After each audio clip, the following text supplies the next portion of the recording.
Vamos iniciar o estudo sobre alguns scripts que foram utilizados para a gente criar a ferramenta Git. Vamos abrir aqui o nosso terminal. Vou acessar aqui a pasta cd scripts e dentro de scripts nós vamos acessar a pasta do Git. Dando ls, nós temos duas pastas, a pasta de data e a pasta de funções. A que nós queremos é a pasta de funções. Ou eu posso simplesmente fazer assim, dou dois pontos, porque aqui ele vai abrir. Eu vou fazer assim, porque aqui eu vou fazer da seguinte forma. Eu vou abrir qualquer arquivo. De início a gente vai falar sobre o arquivo de cor, então, que é o mais básico. Então eu vou abrir aqui com Vim, para facilitar. Eu vou virar aqui a tela. Aqui do lado esquerdo nós temos as estruturas ali de pastas, funções e data, tá? E aqui nós temos o arquivo de cor. É um arquivo bem simples, tem ali o cabeçalho. Aqui nós temos as variáveis que armazenam a referência de cor, black, black bold, branco, branco bold, red, red bold, e a primeira ali é o end, para ele restaurar a cor padrão do terminal. E aqui nós criamos as funções. Algumas aqui vão sair, tá? Como uppercase, lowercase, bold e etc. Aqui tá as funções de cor, tá? Daqui para baixo, black, black bold e etc. O que nós fazemos aqui é chamar, né, uma função com o nome de black. Damos um echo, poderia ser um printf, parâmetro "-z", e aqui nós passamos a variável black. E aqui dentro dessas chaves nós colocamos que seria apenas um parâmetro que vai ser recebido, tá? Então ele vai utilizar aquela variável black, vai colorir o que eu passar aqui, tá? E depois no final aqui nós chamamos o end para que ele restaure a cor. Então esse padrão segue para todos, tá? Então que eu posso colocar quantas cores for necessário. Então essa aqui é o arquivo de cor que a gente utiliza. Esse de cima aqui é outras configurações que eu estava fazendo. Muito bem, o de cor é esse. O próximo aqui, esse de projetos. Na verdade aqui o nome vai mudar para função JSON, né? Vai ser um arquivo para fazer manipulação de arquivos JSON. Bom, eu vou dar um enter aqui e vamos abrir. Utilizamos aqui um set-o para que ele faça verificações de variáveis não declaradas. E também utilizamos esse comando aqui, setterm, reset, para que ele resete o terminal e apague tudo que tem lá em cima. Depois criamos duas variáveis globais aqui para armazenar o caminho dos arquivos JSON, que são esses dois caras ali em cima, do lado esquerdo, bootcamps e projetos. Então, para que a gente não coloque de forma estática dentro do nosso script os nomes dos bootcamps, a gente cria um arquivo separado e fazemos a leitura dele. Por isso que eu estou apontando aqui para esses dois arquivos, tá? A gente já vai falar sobre eles. Depois eu crio aqui uma função chamada de substring. Essa função eu vou transferir para um arquivo de funções de string. Por enquanto eu deixei aqui. E aqui dentro desse comando, deixa eu ver se com o mouse aqui vai ser melhor.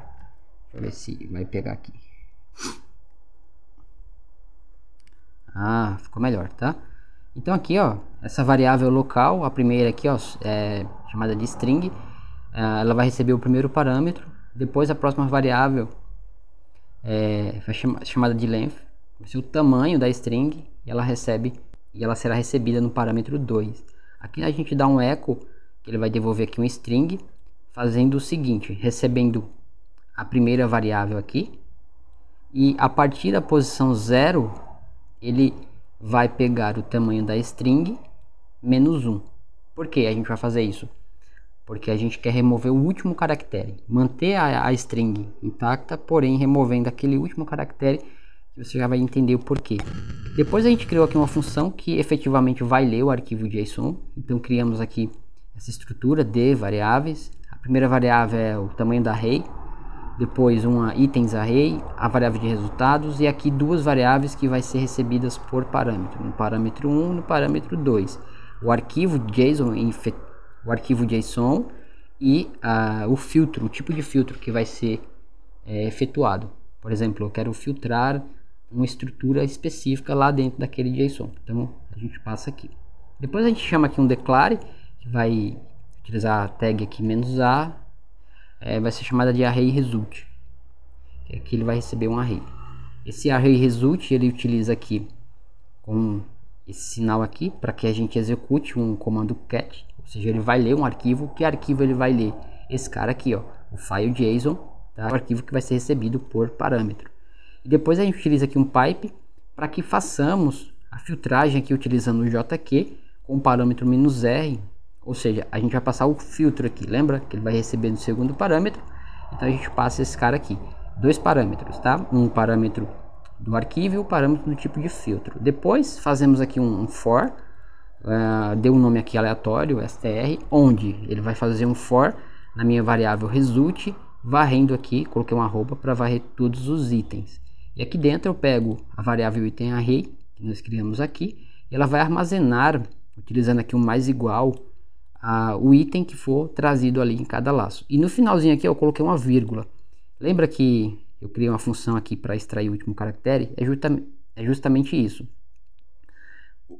Ele vai devolver aqui um string separada por vírgula e no final ele vai colocar uma vírgula, né? Então eu tenho que remover porque para a finalidade aqui ele vai preencher o item branco. Você já vai entender. Por isso que eu deixo ela sem essa vírgula. E aí beleza, minha string está tratada. A gente vai fazer aqui a atribuição na variável length array, ou seja, o tamanho do array. Ele vai contar aqui os itens, então a gente chama aqui o dólar, né, para especificar que nós vamos apontar uma variável. E aqui dentro esse hashtag ele vai ser responsável para contar os itens do array.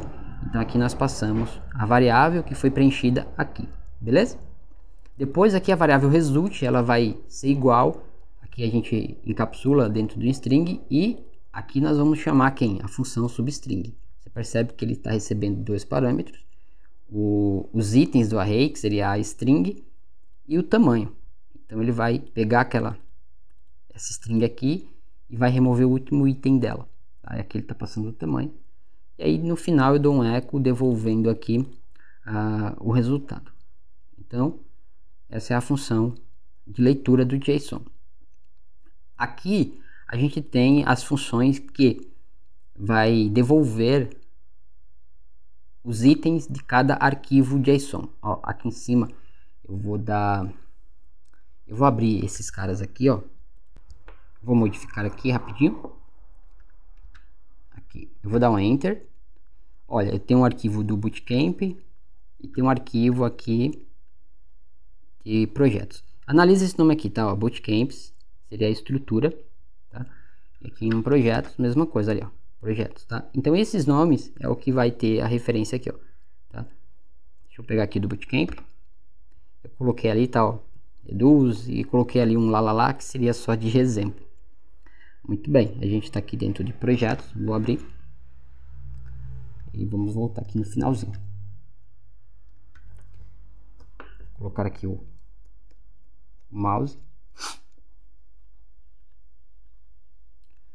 Então aqui, ó, eu vou chamar essa função de getProjects. Eu vou dar um echo onde ele vai devolver aqui uma string separada por vírgula, né? Por que separada por vírgula? Porque nós estamos chamando aqui, a função read JSON file, e ela recebe dois parâmetros, que é o nome do projeto, que é a referência do projeto, que está aqui em cima, né? A gente guardou a referência, o caminho do arquivo em uma variável, então a gente passa ela aqui no parâmetro da variável, no parâmetro da função de leitura, e aqui passamos o tipo de filtro, que nesse caso, lembra aquele nome get? Lembra o nome lá do arquivo JSON? Projetos e bootcamps, a estrutura? Então, essa daqui. A gente passa, em aspas simples aqui, o segundo parâmetro da função, que é o filtro, tá? Que vai ser aqui, né? Ó, esse cara aqui, que vai receber esse item que nós estamos passando, que é o parâmetro para o JQ aqui, tá? Beleza, então ele vai fazer essa leitura, manipular e vai devolver aqui para a função. Essa função a gente vai chamar lá em outro arquivo. Tá? Aqui, ó, em get, aqui em diálogo, eu vou trocar aqui de novo porque o meu hub não está funcionando. Nessa função de diálogo aqui, ela é bem interessante porque vamos estudar ela aqui. Aqui no cabeçalho a gente tem três variáveis que armazena o comando do Termux diálogo. Isso aqui é do Termux API. Então o rádio, que seria o radio button, o text e o confirm. Então eu guardei essas referências em variáveis e aqui nós criamos as funções diálogo rádio, diálogo text e diálogo confirm. Ela recebe aqui internamente, ela recebe duas variáveis. Aqui eu dou um echo, onde o primeiro item aqui seria o diálogo que ele vai abrir, e esse diálogo ele vai receber dois parâmetros, o menos v aqui, o menos v que vai receber um string. Que string é essa? É uma string delimitada por vírgula. Então cada item do option button ali, ou do radio button, é um item separado por vírgula. E agora você entendeu porque eu criei aquela função de leitura do JSON. Eu coloquei a vírgula, porque eu estou passando aquela função aqui para o rádio, o termuct rádio do parâmetro "-v", que é obrigatório. Então eu passo aquela string já manipulada, feita a leitura do arquivo. Por isso que eu passo aqui. Então as opções separada por vírgula e o título. Então aqui o "-t" é o parâmetro de título e aqui ele recebe o que for passado no parâmetro. Utilizamos aqui depois um pipe para que ele faça a extração aqui com o utilitário JQ do texto. Texto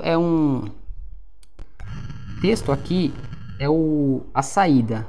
O termux diálogo ele devolve um resultado em formato JSON, e geralmente o resultado que foi escolhido ele vem com um ponto text. Então eu aponto aqui que eu quero esse item, aí eu utilizo aqui o "-r". Então isso aqui se repete para o text e o confirm, tá? Apenas o confirm aqui, que ao invés de v é "-i". Beleza? Então essa é a função aqui de diálogo.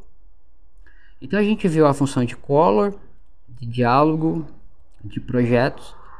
Tem mais aqui. Depois tem as funções de símbolos aqui. Deixa eu ver se vai dar tempo. Vai ficar muito grande aqui o vídeo. Eu vou abrir aqui. Aqui nas funções de símbolos eu coloquei alguns aqui, tá? Alguns códigos, xícara, coração, nuvem, etc. E aqui criamos as funções. É bem simples, ó. Aqui eu criei a função geral aqui chamada de print symbol, onde eu recebo um parâmetro chamado de symbol. Aqui eu coloquei 1 porque só vai ser 1. E aqui eu dou um printf no símbolo que foi recebido por parâmetro. E aqui eu crio as funções symbol caneta, onde ele chama a função print symbol e imprime aqui o item caneta, que está por aqui, beleza? E aqui, ó, segue o mesmo padrão, chama a função e passa a variável que nós criamos aqui. Basicamente isso. Depois tem a função aqui de string. Essa função aqui, ela tem uma característica. Deixa eu ver se tem mais aqui. Essa função de string aqui é uma função de split para remover o primeiro caractere de um string. Por exemplo, eu tenho o nome Carlos Antônio, ele vai remover o C e o A, que é o C de Carlos e o A de Antônio. O objetivo dela é, por exemplo, eu passar um texto muito grande, um módulo com um nome muito extenso. Então eu resumo ele fazendo a extração dos caracteres iniciais de cada palavra. E aí eu posso utilizar aqui depois um limitador, por exemplo, até 4, para que não fique muito grande, tá? Então essa função, basicamente ela vai fazer isso. Como eu não estou utilizando ela ainda nesse projeto, eu não vou explicar ela aqui, mas depois a gente vai ver aqui como funciona. Eu já estou transferindo algumas funções para cá, uppercase, lowercase, tá? Então essa aqui vai ser a parte de texto. Depois tem função de regex aqui.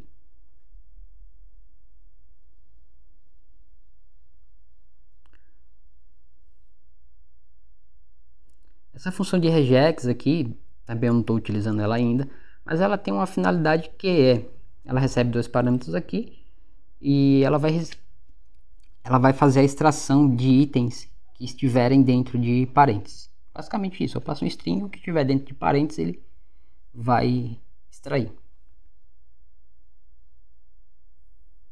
Aqui tem uma função de CSV, onde ele vai fazer leitura de um arquivo CSV. A gente está utilizando JSON, mas se for CSV também ele vai ler.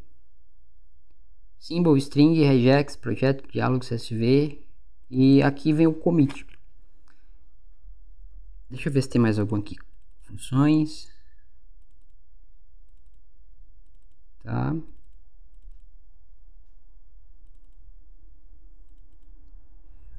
Vamos aqui em commit. Em commit aqui, ó, nós temos aqui a chamada do source, que seria os arquivos de color. Em vez de eu criar aquele monte de função, eu aponto o arquivo para reutilizar as funções, e o arquivo de símbolos. Mas esse arquivo aqui, ó, ele tem algumas funções aqui que a gente vai dar uma olhada, tá? Então, ó, você dá uma olhada aqui, tem algumas funções que a gente vai dar uma olhada na próxima aula, para não ficar tão complicado aqui, tá certo? Então é isso, pessoal. A gente se encontra na próxima aula.